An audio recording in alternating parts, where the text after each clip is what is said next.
dox foo doxul dara du dox yaay yërmande. Amis très chers internautes, la joie, le plaisir, en tout cas me submerge d'être là toujours avec vous, ici sur cette chaîne C-Media TV, histoire toujours de vous montrer ce qui se passe dans les coins, recoins de Saint-Louis Sénégal et puis ce qui est d'actualité. Actuellement, vous savez mieux que moi, c'est la pénurie d'eau qui occupe une bonne partie des débats. Nous allons tendre le micro au directeur régional. En tout cas, nous allons lui poser une ribambelle de questions auxquelles il va essayer d'y répondre et puis pour venir toujours en aide de cette population par rapport à ce phénomène, la pénurie d'eau. Nous sommes connectés ci yenn quartier lu ci mel ak ay Pikine 7 ans, lu ci mel ak ay HLM. ay bango bi nga ci bëgg am leen leer maa ngi sama benn collègue bi nga xamante ni moom tamit ci loolu la nekk ci métier journaliste Aïda Ndiaye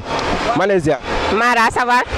waaw comme niñ ko waxee léegi ñu ngi fii nga xamante ni mooy SDE bi ñu koy wax Sen'Eau fas yéene ñu gisante kii nga xamante ni mooy président directeur général bi mu wax ñu ci li nga xamante ni mooy pénurie d'eau bi ñu ràññee léegi nii à ce que ci hivernage bi lan moo tax ndox di manqué. mais ay daf mel ni pénurie bi wër na àdduna. waaw comme ni ñu ko gisee de mu mel ni HLM Bango Dakar fépp ñoo manqué ndox surtout actuellement période bi ñu toll. mais surtout zone bi nga xamante moom moo ñu concerné muy Ndar gi ñu nekk daf mel doy na waar de. ah doy na waar trop ba tax na ñu ñëw gisante kii nga xamante ni mooy directeur bi à ce que mu jox ñu ci renseignement yu gën a leer. mën a dimbali population saint-louisienne bi. voilà exactement c'est ça. donc c'est tout ce que nous devons faire actuellement, essayer de tendre le micro au directeur régional donc, de la ville de Saint-Louis au niveau de Sen'Eau. Je nous rends à tout à l'heure. dox foo doxul dara du dox yaay yërmande. la source indispensable à la vie donne yërmande.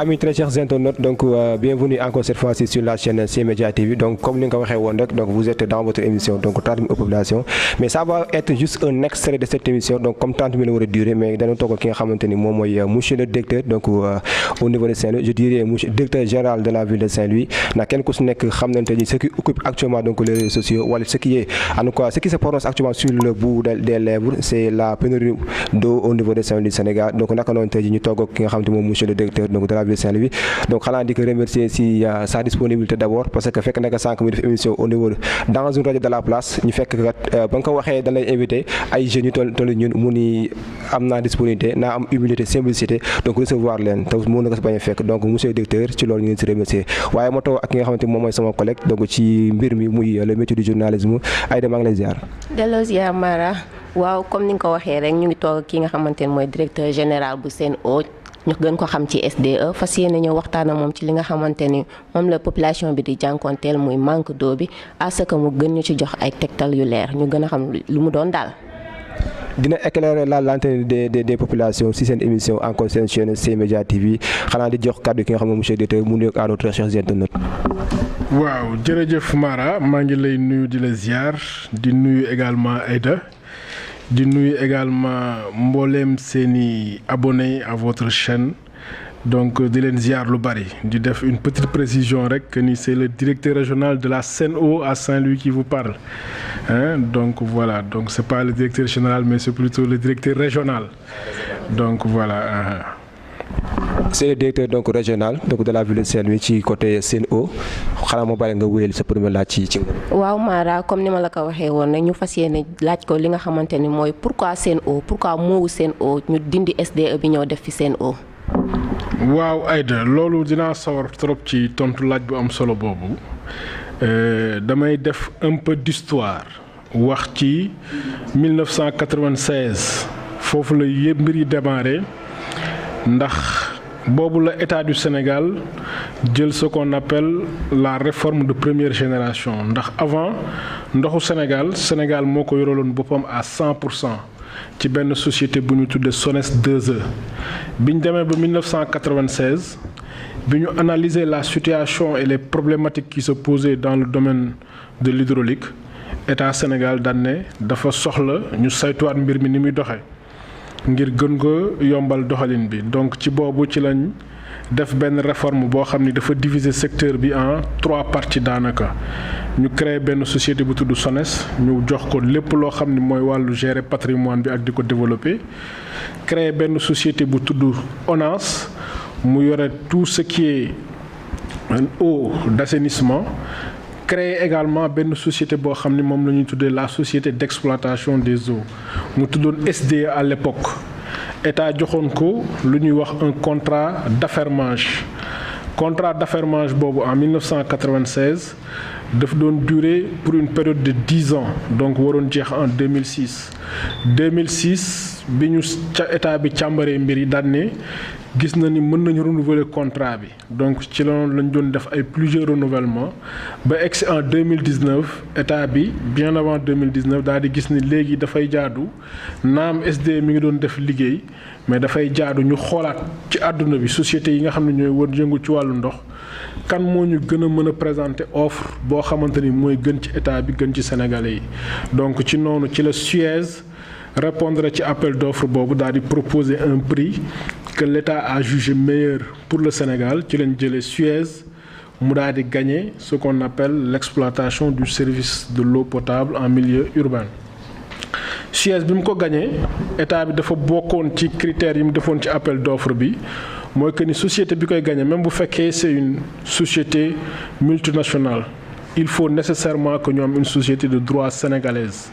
du nekk filiale mais day nekk une société de droit sénégalaise bu ñu ubbi biir Sénégal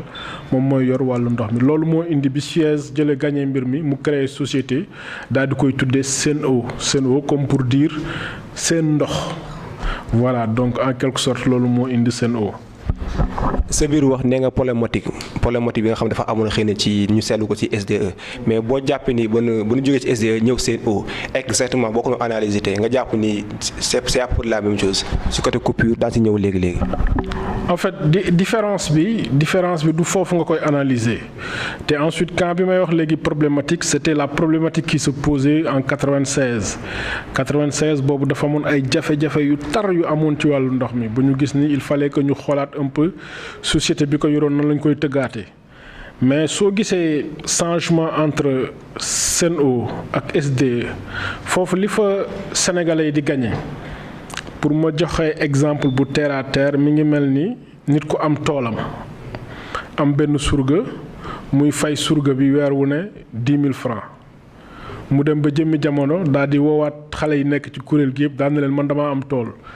kan moo ma koy bayal ak ñaata la bëgg ma fay ko am ku ñëw daal di yëkkati loxoom daan ne ko man de ba ma fayee 7000 ma bayal la ko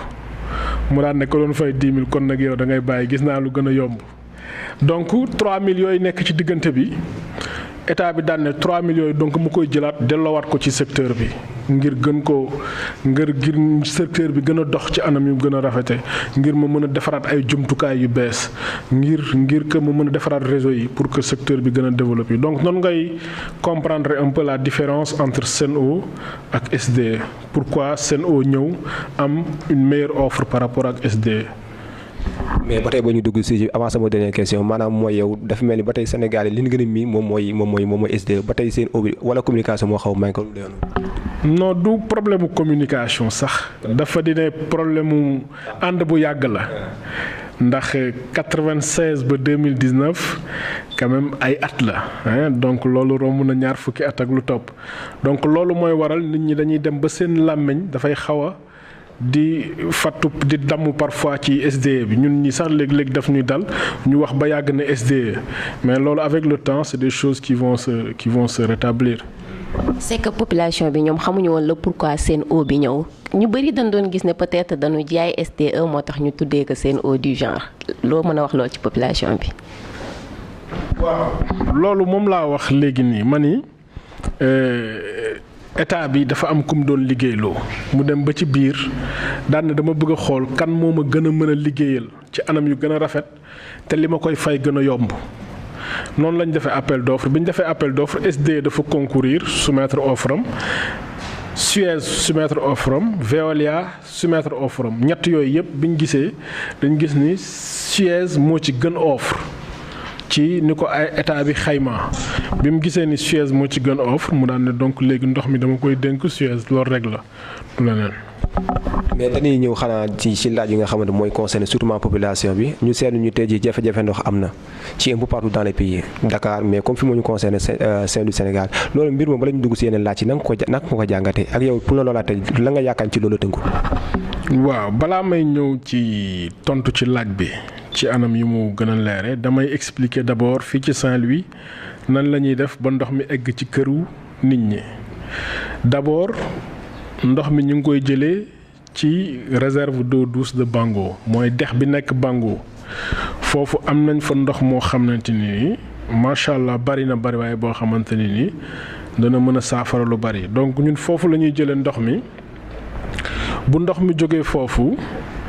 ñu daal di koy yóbbu ci benn usine bu tudd usine de Xor ndax ndox bi boo ko jëlee ci dex bi rek nit ñi duñ ko mën a utiliser directement parce que c'est pas encore de l'eau potable donc dafay soxla ñu defaat ci un traitement pour rendre ce liquide précieux là potable donc loolu ñu ngi koy defee ci benn usine bu tudd usine de Xor usine boobu mooy benn usine bi am ci Saint-Louis foofu la ñuy defaree ndox mi yépp suñ ko defaree ba pare nag ñu daal koy séddale ci ñetti réservoir moom la ñuy wax ay château d'eau moom ngeen di gis léegi-léegi mu taxaw mel ni ay tour yu nekk yu gudd ay mbànd yu am ci donc ñu am ci ñett benn nekk Laybar mooy sooy dugg ci Saint-Louis juste boo jógee Dakar benn nekk fii nii ci Sor ci agence bi ñu nekk particulièrement am na benn bu mag bu fi nekk beneen nekk ca côté Ngalel donc bu jógee ci ouvrage yooyu ci lay door a dem nag ci këru nit ñi pour ñu mën ko utiliser donc loolu mooy schéma bi nga xamante ni de manière assez simplifiée ci la ñuy def ba ndox mi egg ci kër nit ñi. Maintenant pour ñëw ci jafe-jafe bi ñuy dund actuellement nii à Saint-Louis et un peu partout au niveau du Sénégal dañu toll ci benn période boo xam ne moom la ñuy wax la période de pointe mooy bu tàngaay bi dugg see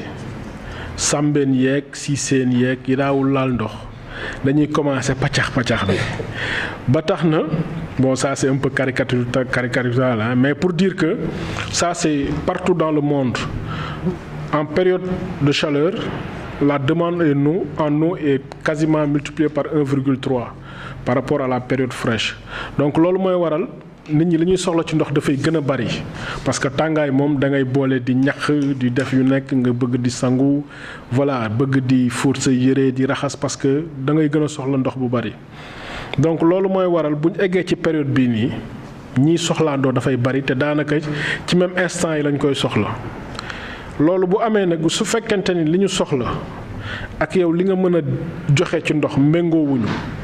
day am déséquilibre lii gën nag mooy ñu fexe ba li ngay joxe di ëpp li nit ñi di soxla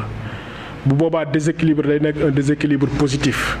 mais fi ñu toll nii actuellement ci Saint-Louis li nit ñi soxla ci ndox dafa ëpp ñun li ñu mën a joxe ndax soo amee usine dafa am lu ñuy wax un dimensionnement. ci misaal dañ naan usine bi mën naa joxe fukk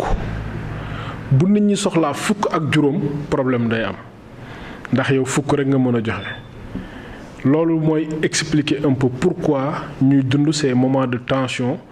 dans la distribution de l'eau un peu partout dans Saint-Louis.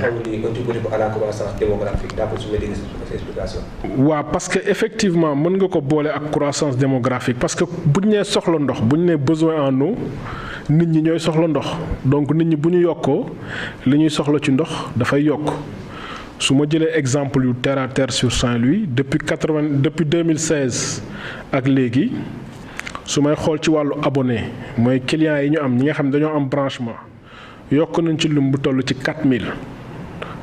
mooy daanaka 1000 branchements par an donc loolu dafa nekk loo xam ne ay besoins supplémentaires la donc besoins yooyu di yokk boole ceeg nit ñi léegi ni ñuy utiliser ndox parce que dëkk bi mi ngi développé ndànk-ndànk léegi nit ñi da nga daan dugg ci kër fekk fa benn robinet mais léegi nit ñi dañuy am non seulement ay robinet yu bari mais aussi da ngay gis ñoo xam dañuy am léegi ay douches intérieures des trucs comme ça loolu moom ànd ak jamono c'est normal aussi boo gisee robinet mbedd yi dafa wàññeeku lu bari parce que nit ñi seen biir kër yi lañu am robinet donc loolu dafay ànd ak ay besoins supplémentaires en eau maintenant besoin yooyu l'idéal mooy que ni il faudrait que au même moment ni nit ñi di soxlaa ndox mi ñuy mettre à leur disposition également di évoluer donc il faudrait que l'évolution de la demande se fasse également en même temps que l'évolution de la production. waaw suñu la déggee mu mel ni dafa mel ni population bi lu muy gën a yokk rek si la ndox mi di mel ni dafay gën a wàññeeku. paf bu fekkente ni population bi dafay gën a yokk teew quantité bi nga doon defar dara changé wu ci donc day gën a manqué léegi pour misaal par exemple bu ñu nekkee ci benn ngénte supposons ñu daal di sóor pour 100 kilos ñu def prévoir pour 100 kilos boo xamante ni nii voilà pour 100 personnes la pour mu xaw a simple au lieu nga am 100 personnes nga am 200 personnes su boobaa day commencer sooxe c'est la même chose donc bu nit ñi yokkoo ñëw ci xew bi il faut nga yokk li nga sóor mais bu fekkee da nga bëgg a maintenir li nga sóoroon changé wuloo ko te nit ñi yokk nañ ci xew bi donc manqué day am. loolu mooy waral mooy expliquer un peu noonu lañ mën a comprendre en fait le déficit en eau qui se pose actuellement sur Saint-Louis. da nga ji nombre d'abonnés dañu yokk. te si biir wax aussi wax nga ni xaw ma usine bi benn la si Saint-Louis. est-ce que c'était pas à prévoir mu am ñaari usines yoo xamante ni peut-être wala si dara loolu. waaw parce que non c'est effectivement ça demande des moyens mais problème bi nekkul foofu problème bi c'est un peu général parce que Sénégal boo koy analyser doo ko analyser rek ci benn secteur da nga koy analyser de manière un peu globale xam nga ñun ay techniciens la ñuy liggéey ci wàllu ndox. ñu ko séq ñëpp loolu la ñu xam moo xam état bi am na ministère de l'hydraulique am na SONES ay techniciens ñoo fa nekk yu mën a xam un tout petit peu quelles sont les prévisions à venir mais dafa dina boo nekkee ci dëkk boo xam ne li ñu war a rattraper en termes de retard d'investissement dafa bari donc quand tu es un état qui est sous-développé qui n'a pas tous les moyens qu'il faut nécessairement yenn yi day am ay retard mais pour te dire que ni état bi loolu am na ko en ligne de vue parce que cette nécessité d'avoir une nouvelle usine à Saint-Louis est déjà identifiée et prise en charge ndax ki nga xamante ni mooy SONES te muy liggéeyal état bi ci wàllu boobu ci wàllu defar ay installation moom tënk na benn projet boo xamante ne nii c'est pour réaliser une usine de 12 000 mètres cubes par jour 12 000 mètres cubes par jour soo ko doon comparer par rapport ak suñu usine actuellement bi da ngay xaw a xam ni loolu lu am solo la ndax usine bi ñu yor tey mi ngi def 18 600 mètres cubes par jour donc boo ko méngaleeg 12 000 da ngay gis ni donc daanaka dañuy xaw a doubler capacité bi donc projet boobu daanaka études yi terminé na parce que première mouture études yi génnoon na ba ñu jébbal ñu ko ñun ñu xool ko def ci ay observations joxaat ko SONES mu war ko corriger defar dossier final bi lancer appel d'offre bi ensuite sélectionner une entreprise bu war a réaliser travaux yi pour ñu tàmbali liggéey bi loolu mooy li nga xamante ni mooy la solution viable parce que face à un déficit ndox su manqué solution bi koy saafara dëgg te muy nekk lu viable mooy da ngay yokk ndox loolu mooy li nga xamante ni yokk ndox ci wàllu defar bi waxuma ci wàllu prix bi balaa gars yi di ma ñëw. comme ni nga ko waxee léegi mu mel nag financement lay laaj. nit ñi mën am accès à l'eau potable. ñu mën ko distribuer ci ville yu bëri. léegi pour yow lan moo manqué daal vraiment sur ce point lan moo manqué. non li manqué du financement parce que actuellement les financements. am nañ ko donc quand je dis les études yi ñu ngi ko ti pour waaj a lancer appel d'offres cela veut dire que le budget est quasiment acquis mais li manqué mooy di ko def ca waxtu ba mu jotee loolu mooy li manqué dëgg-dëgg parce que buñ nee soxla nañ usine wala waa Saint-Louis li ñu soxla ci ndox mi ngi yokk li ñu war a def mooy fexe ba balaa ñuy egg ci manqué bi ñu usine bi pare. voilà c'est-à-dire loolu dans la planification et dans la réalisation li manqué mooy def ko à temps loolu mooy li nga xamante ni mooy li manqué. en ces circonstances de pandémie bi nga xamante ni gars yi ils en ont besoin ndox mi. su ma nekk Pikine 700 ça fait presque une semaine d'affilée yoo xamante ne amuñu ndox. loolu mën a gisee ak la moo tax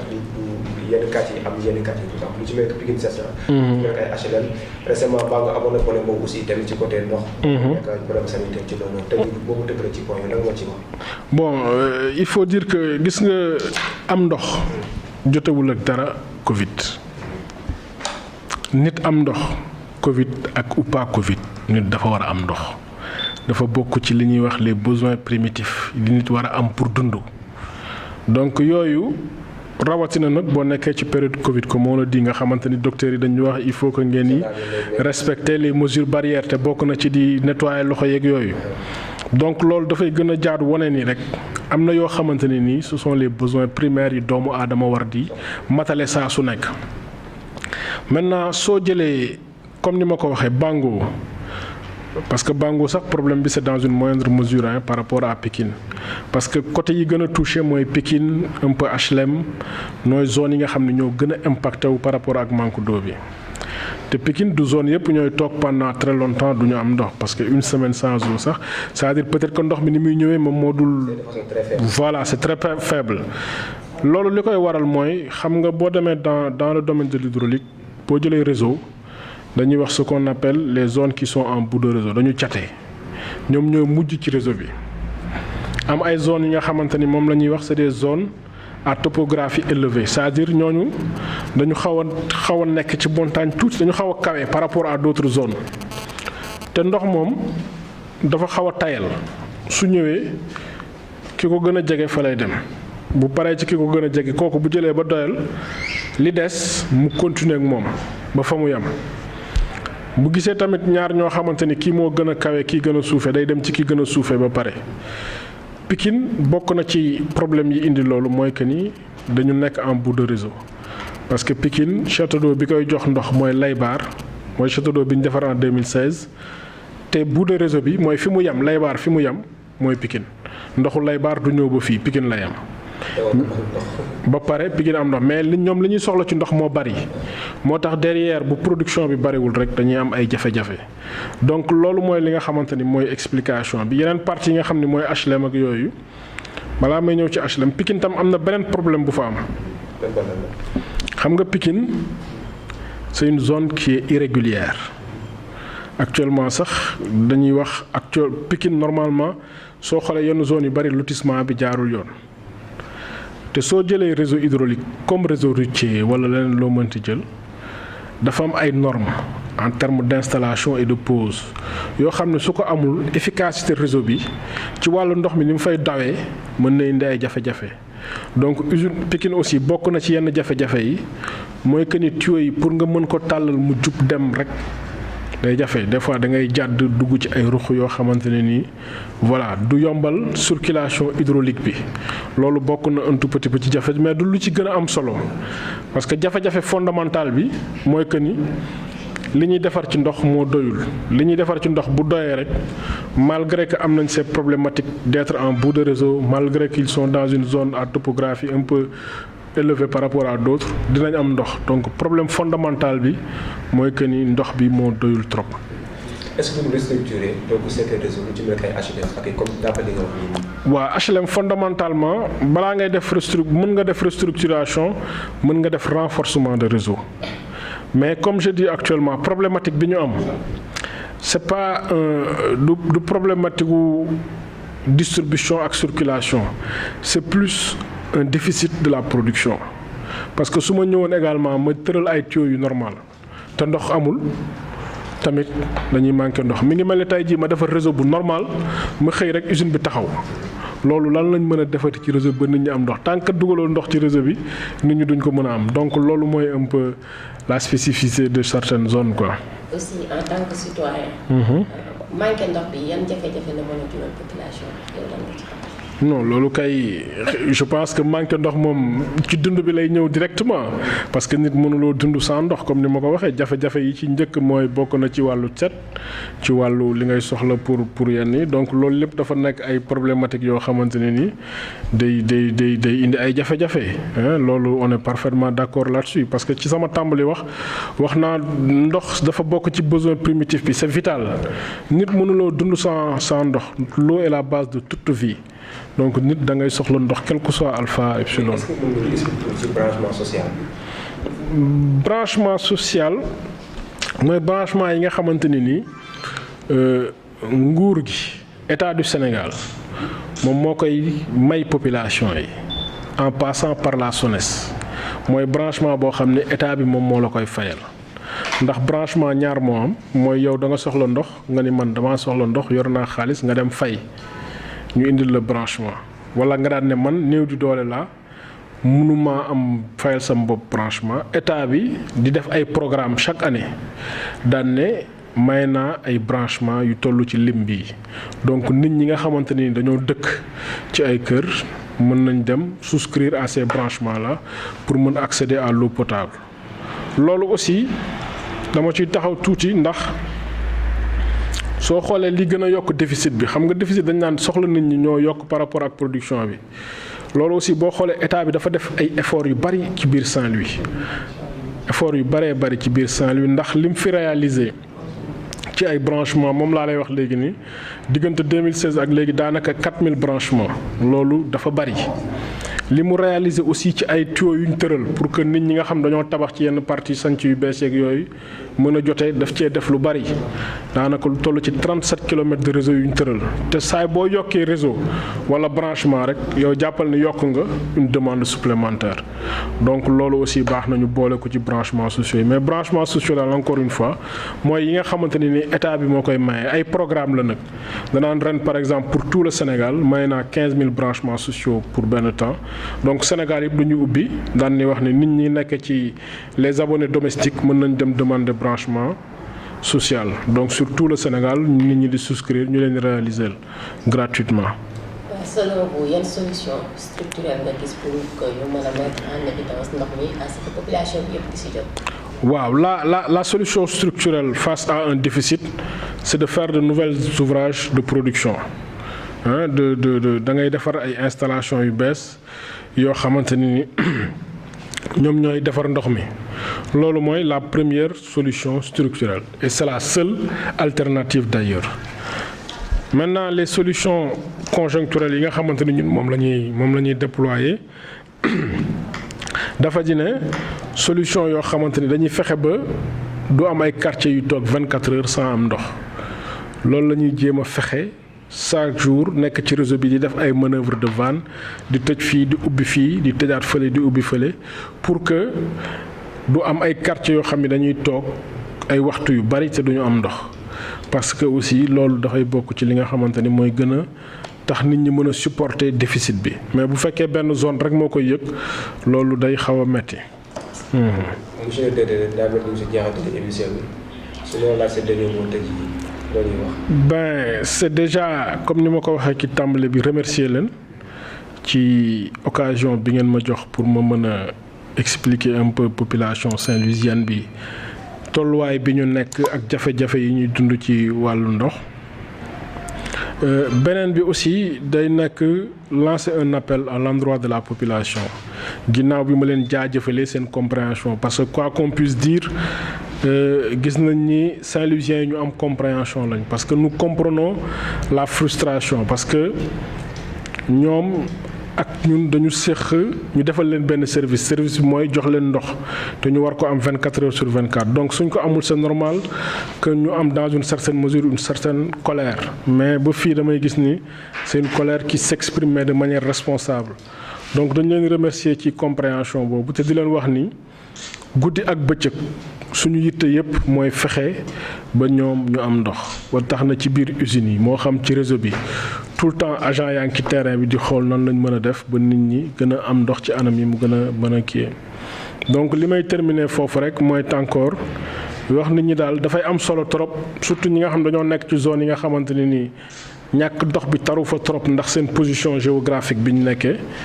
ñuy gën a góorgóorlu ci ce qu'on a ci yaxanal ndox.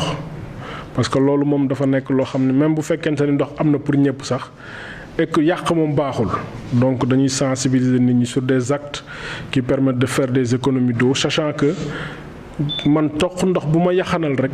am na keneen ku muy jariñ ku ko yittewoo lool. donc loolu mooy nekk li nga xamante ni mooy suma mot de la fin di rappeler aussi nit ñi que ni clients yi que ni am nañ numéro vert bu ñu teg en place pour que ñu mën di ci wax seeni réclamation muy le 80 011 11 loolu day tax mu yombal lu bari ñun suñu liggéey parce que dañuy xam à temps réel ce qui se passe sur le réseau malgré que ñi ngi def ñun ay enquête en interne voilà donc loolu daal mooy li nga xamante ni moom laa mënoon wax un peu ci jafe-jafe ndox bi encore une fois di leen gërëm di leen sant.